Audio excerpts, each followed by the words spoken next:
शहरातील अक्कलकोट रोडवरील संगमेश्वर नगर मणिधारी समोर आज दुपारच्या सुमारास भीषण अपघाताची घटना घडली। वीटगाडी चालकाचा अचानक तोल गेल्याने समोरून येणाऱ्या कारला जोराची धडक बसली। या धडकेनंतर वीटगाडी रस्त्यावरच पलटी झाली, त्यामुळे परिसरात मोठी खळबळ उडाली। या अपघातात वीटगाडी क्रमांक MH46 AR 5705 ने कार क्रमांक MH13 EC 8725 ला जोरदार धडक दिली। या धडकेत कारचे मोठ्या प्रमाणात नुकसान झाले, मात्र सुदैवानं कारमधील प्रवासी थोडक्यात बचावले। अपघातात वीटगाडी चालक हा गंभीर जखमी झाला असून त्याला तातडीने सोलापुरातील शासकीय रुग्णालय अर्थात सिव्हिल हॉस्पिटल या ठिकाणी पाठवण्यात आले आहे। या घटनेनंतर काही काळ परिसरात वाहतूक पूर्णतः विस्कळीत झाली होती। मी साईडला थांबले असताना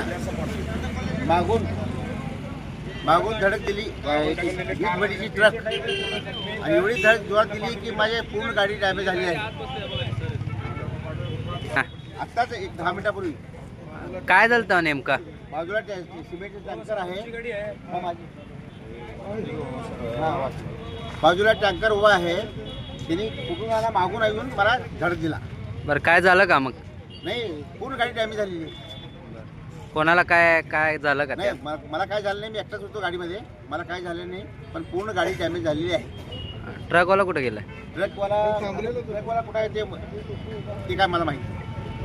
आता तुमचं म्हणणं काय मग? माझं म्हणणं हे आहे की बाबा माझं पूर्णपणे सगळं सर्व्हिसिंग करून सगळं म्हणजे गाडी रिपेअर करून द्यावं त्यांनी। नाही, पोलीस अजून आलेले नाही, त्या आता पण कुठली पोलीस यंत्रणा आलेली नाही, काही नाही आहे, कोणी आलेली नाही।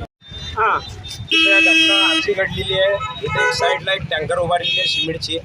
जे आमचे इटिका कार जे आहेत आमचे समाधान नगरचे किसान संकुलमधले आहेत, ते सर आहेत, देवानं त्यांना वाचवलं। लय मोठी आमची सगळ्याची जनताची त्यांचा आशीर्वाद आहे। त्यांची गाडी फक्त ब्रेक होती, एक इटंगीची गाडी आहे मागची 407, हे तिकडनं काय त्या ड्रायव्हरला जजमेंट चुकलं की काय झालं की त्या गाडीला धडक दिल्यावर गाडी पट्टी काढल्यावर सगळे इटं खाली पडलेले आहेत। तरी पण ते 2 जखमीला आमची इथली रिक्षा करून सिव्हिलमध्ये आम्ही दोघांना पाठवून दिलेलं आहे। एक ड्रायव्हरला डोळ्याला मारला गेलेला आहे, किरकोळ पायाला मारला गेलेला आहे। असं झालेलं आहे।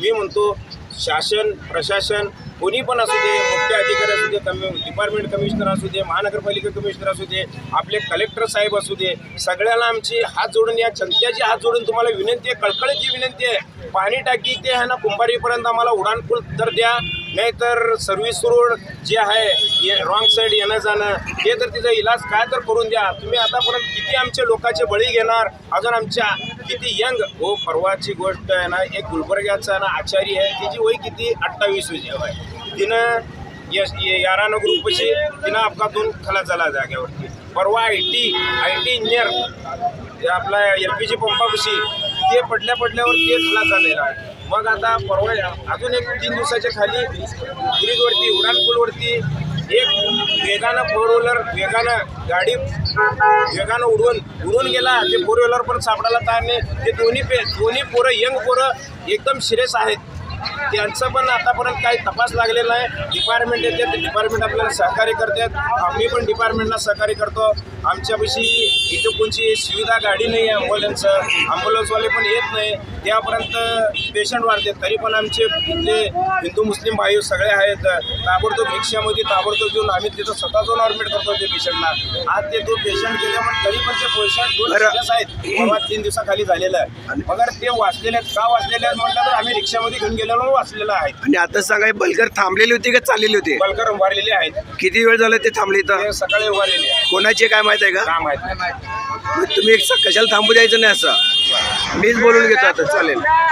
बंधुप्रेम न्यूज चॅनलला लाईक, सबस्क्राईब व बेल आयकॉन दाबायला विसरू नका। धन्यवाद।